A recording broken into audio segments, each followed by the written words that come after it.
Ang panimulang kwento ng Chapter 7. Ang kanyang tinig ay umalingaw sa buong stadium. Malakas at puno ng enerhiya. Sinabi niya sa mga estudyante na ang kanilang normal na buhay ay nagwakas na sa sandaling buksan nila ang kanilang mga admission letter. Ayon sa kanya, ang nasa harap nila ay isang bagay na mas malaki pa.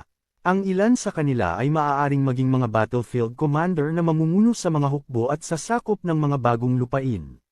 Habang ang iba naman ay maaaring maging makapangyarihang mga magister na magbubunyag ng mga katotohanan at magkokontrol sa mga batas ng kalikasan.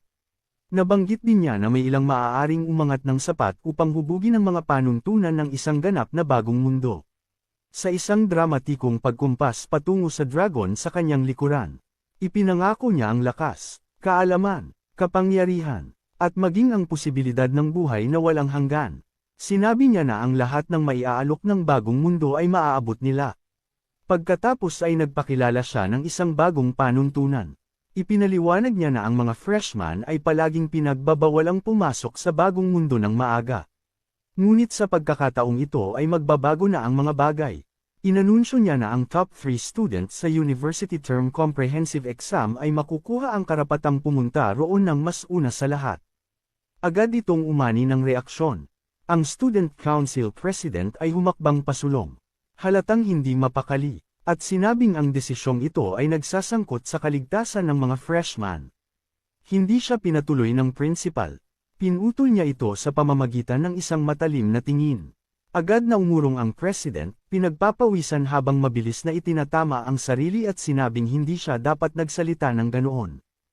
Ang principal, na kontento na, ay tinapos ang assembly doon mismo.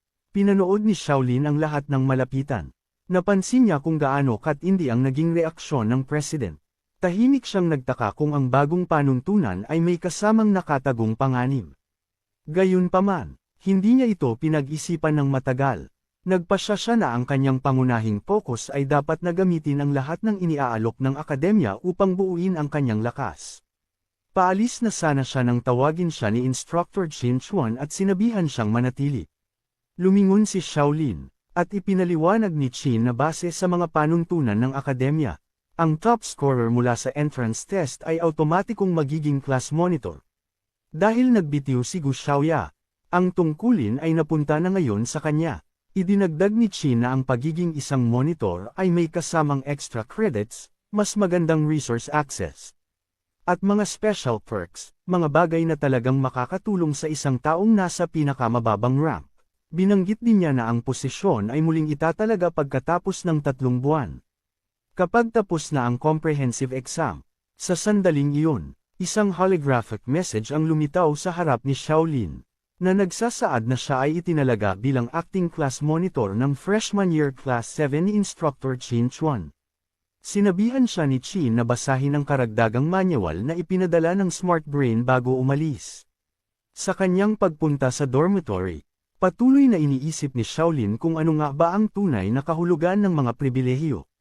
Sa reception desk, ipinaliwanag ng isang sophomore ang mga panuntunan sa dorm, na nagsasabing ang mga pinto ay nagsasara ng alas 7 ng gabi at magbubukas muli ng alas 6 ng umaga.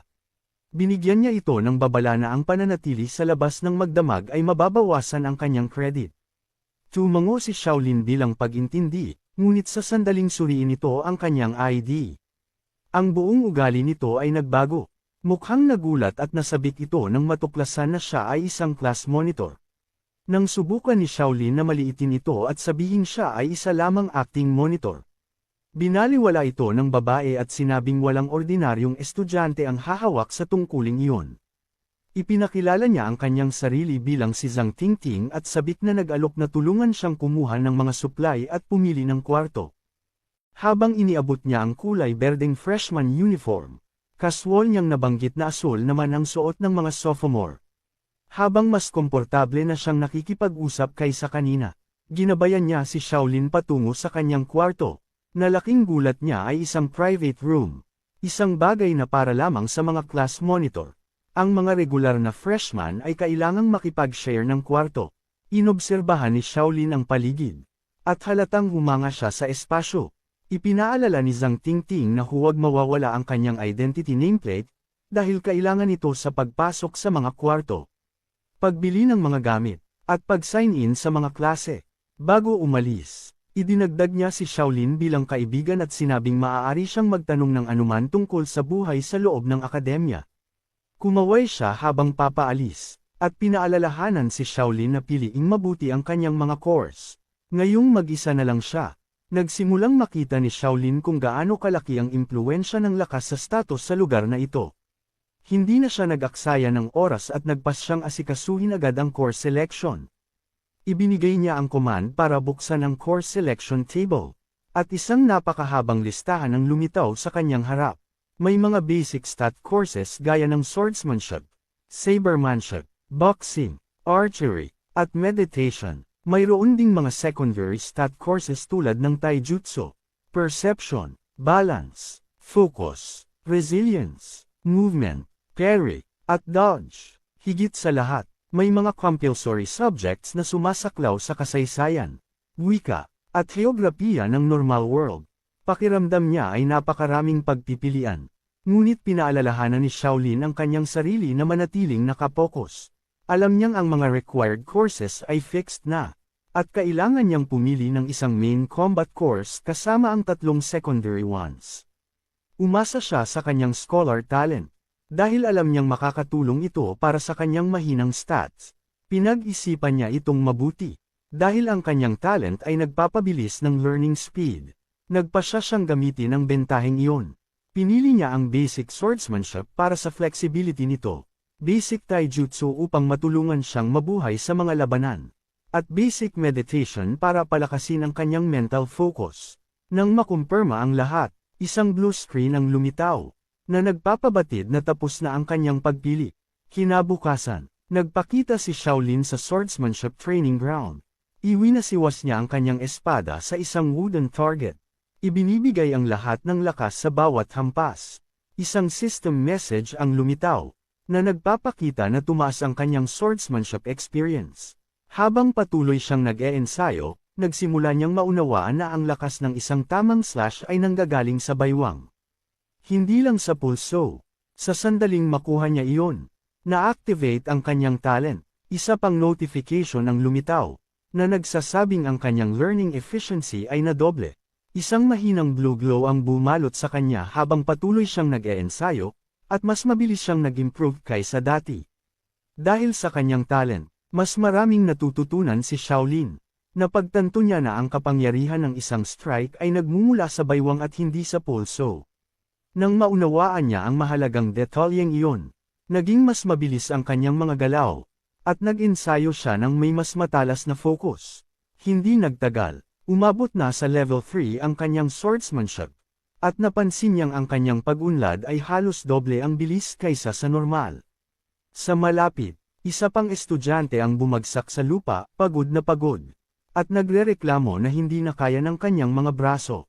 Habang pinapanood ang tagpo, nagkomento ang instructor, na si Cheng na ang mga freshman ngayong taon ay mas malala pa sa inaasahan niya. Nagbabala siya sa lahat na walang papayagang umalis hanggat hindi umaabot sa level 3 sa swordsmanship. Isang estudyante ang nagsimulang magreklamo na ang pagpili sa klase nito ay isang pagkakamali dahil masyado itong malupit. Ang iba naman ay sumang-ayon, na sinasabing karaniwang umaabot ng 3 oras para lamang makarating sa level 2. Sa gitna ng ingay, tinawag ni Shaolin si Cheng upang makuha ang atensyon nito. Sinabi niya na ang kanyang swordsmanship ay nasa level 3 na at nagtanong kung maaari na siyang umalis ng maaga. Nang marinig iyon, tiningnan siya ng diretsyo ni Cheng, na halatang hindi naniniwala. Tinanong nito kung banibiro ba siya ni Shaolin. Sa training arena, ipinatawag ni Cheng si Shaolin, at tinawag siyang maswerteng lalaki, na may single-digit stats na di umano'y umasa lamang sa pagsisikap ng mga teammates upang makakuha ng S-rank evaluation. At dito nagtatapos ang kwento. Abangan ang susunod na kabanata. Ang panimulang kwento ng Chapter 8. Sinabihan niya ito na kung gusto niyang mag-skip ng klase, dapat ay gumawa siya ng mas magandang dahilan, na nagpapahiwatig na hindi siya naniniwalang naabot nito ang level 3 ng ganoon kabilis. Nanatiling kalmado si Shaolin at sinabi sa kanya na ang data panel ang makakapagkumpirma nito. At iminungkahi pa na suriin niya ito mismo. Nagpakawala ng mapanghamak na tawa si Ching Na. At sinabing hindi na kailangang tumingin sa mga nakakabagot na data. May kasamang tipid na ngisi. Nagpasya siyang asikasuhin ito sa sarili niyang paraan. Isang pulang system warning ang biglang lumitaw, na nag-aanunsyo na ang substitute teacher na si Ching Na ay nag-activate ng high-level teaching permissions. Ang mga asul na digital codes ay kumalat sa hangin, at ang paligid ay nagsimulang mag-distort.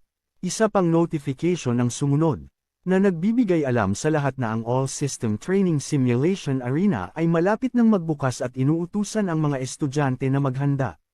Lumingon si Shaolin sa paligid habang naglalaho ang training ground. Sa halip nito ay lumitaw ang isang madilim at bakanteng wasteland na puno ng mga tumpok ng mga bungo at buto.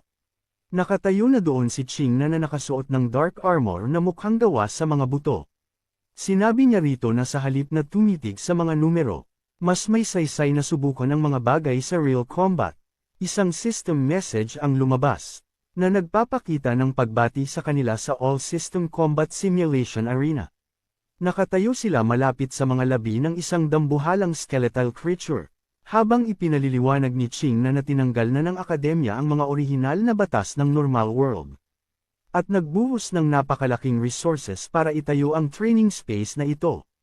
Lumapit siya at sinabi rito na bagamat hindi siya tunay na mamamatay dito, ang lahat ng mararamdaman niya, kabilang ang sakit, ay magiging ganap na totoo. Idinagdag niya na ang pagbubukas ng arena na ito ay nagkakahalaga sa kanya ng maraming exchange points. Sa isang simpleng kumpas ng kanyang kamay, sunod-sunod na mga nakabaluti na skeleton soldiers ang nagsimulang magsipag-akyatan mula sa lupa. Sinabihan ni Ching na ang batang ito na patunayan ang kanyang level 3 swordsmanship sa real combat. At binanggit na ang mga skeletons na ito ay kasing lakas lamang ng mga goblins mula sa entrance exam. Pagkatapos ay umupo siya sa isang trono na gawa sa mga buto. Habang pinapanood siya ng may mapaglarong ngiti, sinabi niya rito na kung magagawa niyang maklear ang dungeon na ito, hahayaan niya itong umalis ng klase ng maaga. Hindi lang ngayong araw, kundi pati na rin sa hinaharap. Eksakto namang isang mabigat na talim ang humampas patungo kay Shaolin.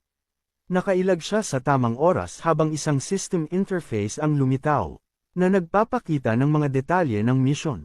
Ang undead dungeon ay nagbukas na, at maaari siyang mabuhay sa loob ng 40 minuto o pabagsakin ng 20 skeleton soldiers upang maklear ito. Itiningkal ni Shaolin ang kanyang mga labi sa pag-iisip na ang pagbubukas ng ganitong bagay para lamang suriin ang level ng isang freshman ay sadyang over the top. Isa pang notification ang lumitaw, na nagsasabing nakatanggap siya ng isang fine iron dagger, na may mababang physical attack rating. Hinagpitan niya ang pagkakahawak sa kanyang espada, habang namumuo ang pawis sa kanyang mukha nang maunawaan niya ang kanyang mga opsyon. Ang mag-hold out o makipaglaban hanggang dulo. Pinili niyang lumaban. Sumugod siya pasulong at tinaga ang isang skeleton sa leeg. Nag-update ang system sa kanyang progreso, na nagpapakita na isang kaaway na ang tumba sa 20. Habang kumikilos, kinulkulan niya ito sa kanyang isipan. Kung tina-target niya ang mga weak spots, aabutin ng halos 2 hits bawat skeleton, na nangangahulugang kailangan ng humigit kumulang 40 malilinis na strikes para matapos ang lahat.